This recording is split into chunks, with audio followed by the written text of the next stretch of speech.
Well, good morning, leaders. We officially kick off tomorrow, and I am so excited about it. So I hope you guys have had an awesome summer. I hope you guys had an amazing Labor Day. And honestly, I just hope this last couple months was restful for you. Maybe some of those of you haven't led before. This is your first time. I still hope summer was restful for you and that you're excited to be a part of this. Those of you that are returning leaders, you already know me and a lot about me. Some of you who might be newer, I hope that you learn a little bit about me over the coming year and just kind of figure out what my heartbeat is and what our ministry is about. But what I really want to do is I want to do kind of a quick crash course on just setting you up for success small group leading this semester. This is something I feel like I'm getting better with year after year, and I wasn't amazing at this to start, but helping you guys feel equipped going into the school year. And so, like I did last year, I'm planning on sending 1 or 2 videos a month that will just help train and help you create a positive culture in your small group. Because ultimately, if we have winning cultures in our small groups, we're going to have a good culture overall in our ministry. And so that's the goal, and that's why we're doing this. But what I want to start with, and I mean this, is I see small group leaders as the backbone of the ministry. Now, I've said this before, and I really hope you guys all understand that I mean this. This isn't just lip service for me. It's not like, well, I could run the program by myself, but it's good that we have some, chaperones here or some volunteers. That's not how I feel at all. I really do feel like this ministry is not effective without you guys. Because I am giving messages, but you're actually the ones being the pastors or the shepherds of your group, helping them take these messages that are being told on Wednesday nights and helping them apply it to their life and walk through that specific message in their context. And so I really do feel like you guys are invaluable, and you're what makes this ministry run and what makes it successful. So I might not always do the best job of relaying how important I think each small group leader is, but I really appreciate you guys and your role here. The second thing is I just want to, and I know I've said this before, but I want to keep setting this up of what is the goal of groups. Because I think a lot of times we just start doing something because we're like, oh yeah, every youth group does groups. That's what you're supposed to do. But why do we do them? What's the point of them? And I say 2 things to make it really simple. It's connection and growth. Obviously, we want community. We believe God designed us in community. Jeremiah talked about that this last weekend in his message, and community is vital. It's important. It's so good for them to know that they have a Christ-centered community where when crisis hits, that they can turn to, or even that they can celebrate the joys of life with. That is incredibly important. In addition, that they have someone wiser and older, being you guys, that would help them walk through life, help them resolve tension, help them repent when necessary, to understand Jesus, all of that. And so connection is that first piece. And then the second piece is growth. And what separates us from the YMCA is that we're not just here to have fun. Because it's easy. You can connect with students by playing a bunch of silly games, but we don't just want to connect with them. We also want students to grow. We want them to become more mature, more emotionally mature, more spiritually mature, to make better decisions, that they are processing and thinking through things, that as they develop, they would be getting closer to Jesus, and they would be showing more of the characteristics, more of the fruits of the Spirit would be evident in their life. That they would be more like who he's creating them to be. And so what I want to do, especially this year, and I think we have done a good job of this, but I want to really key in on that second piece.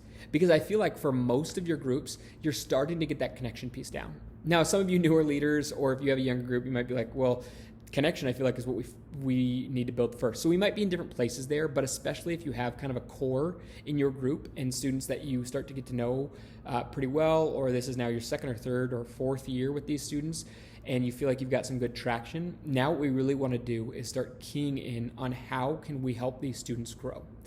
Because ultimately, the reason I say that you guys are the pastors of these groups is we don't just want to keep things stagnant. Like, we say this all the time at Westbridge, and we really believe this. God loves us just as we are, but way too much to stay that way. And so we want to improve and change and be better people next year than we are today. And so that's what we're really going to focus on this year, is putting students in uncomfortable situations. And let me rephrase that. Not uncomfortable situations just to make them uncomfortable, but intentionally making them think through things.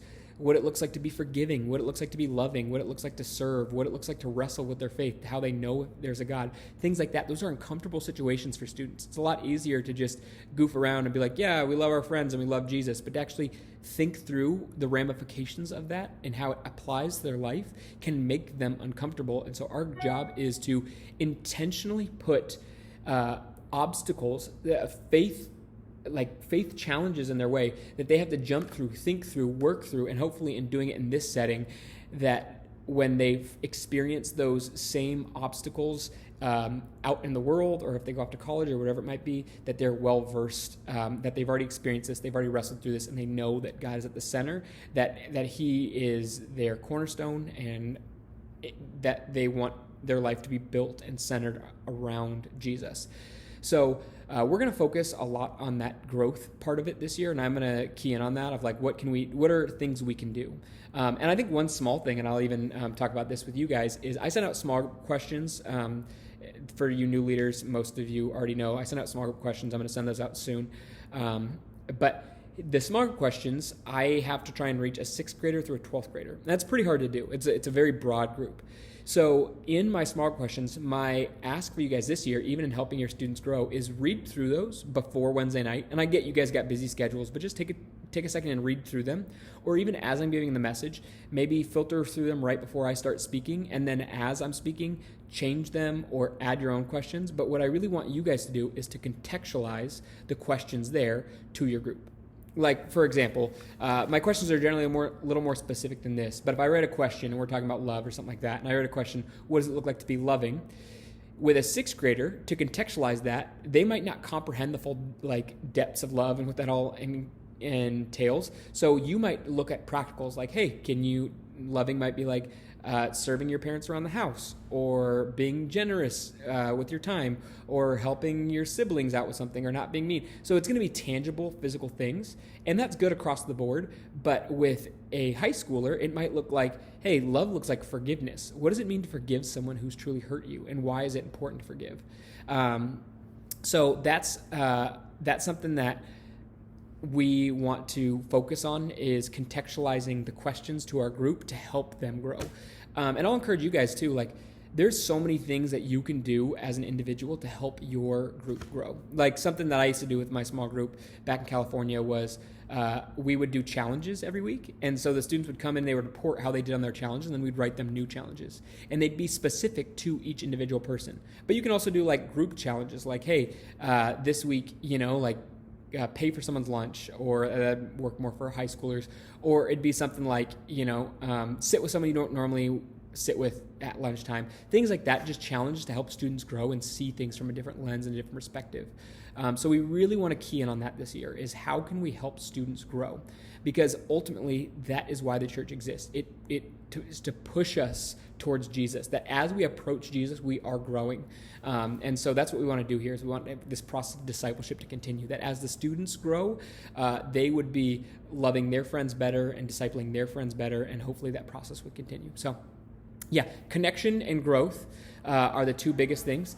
But then I also want to just filter in a couple more things real quick. Just some expectations or little things to help you guys as you walk throughout the year know things that will be helpful for me as a small group leader. And the first is taking attendance. So we have your groups in the app, and I'll have to update those. I have not done that yet, but we'll have updated attendance for you guys. And so you'll just have attendance sheets that'll be in the Church Center app. You can just go in and click in who's there, and I'll show you guys how to add new students and do all that.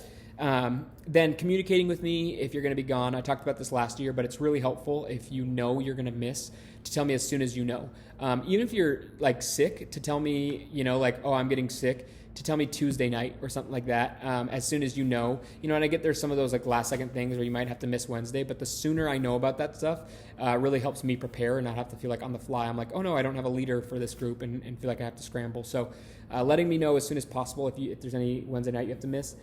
Sitting among students, just reminding, and some of you did a great job this last year, and some groups are a little more talkative than others, but reminding students to pay attention and not be on their phones, things like that. On a Wednesday night, that's a great time to connect with leaders, but also That's a chance for you guys to connect with your students before, in those 15 minutes before. Like, I'd love all of you guys to be there anywhere from 6 to 6:15 if you can. And then as students show up, you're connecting with them. You're helping them feel plugged in and feel known and seen by you, so that you have a little bit of that connection piece even before you get into group.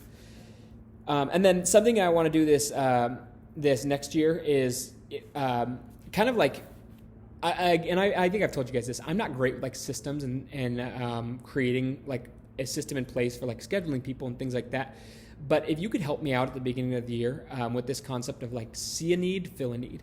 So for example, there's kind of like pockets where when you walk into a Wednesday night, it's like someone walks in the door and then there's check-in and then there's like 9 Square and then there's like kind of a hangout section and there's some students in the auditorium and there's some students in the middle school room and there's people by the snack bar and whatnot.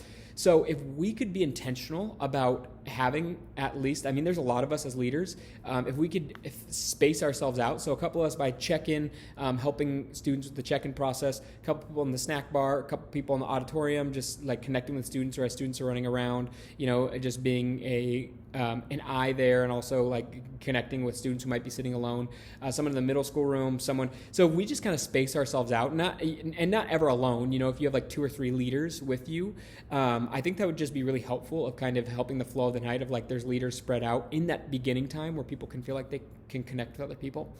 And then one of the last things that I feel like would be really helpful for me this year, and I feel like I haven't done an amazing job communicating this in the past, but when we do the announcements, so you'll see this on the small group sheet is announcements. If you could help me by relaying those announcements as if it's your event. And I know it's like, obviously a lot of these events I'm putting on there, things that we're thinking of and I'm creating and putting all this energy in. So I'm going to be excited about them. I'm going to relay them. And you might not have all the facts and details that I do, which I'm going to try and do a better job of that, of getting you guys the details. But when you're talking to your group, it's specifically not just being like, hey guys, the weekend's coming up. So that's October 20th through 22nd. Cool. Let's get into small groups.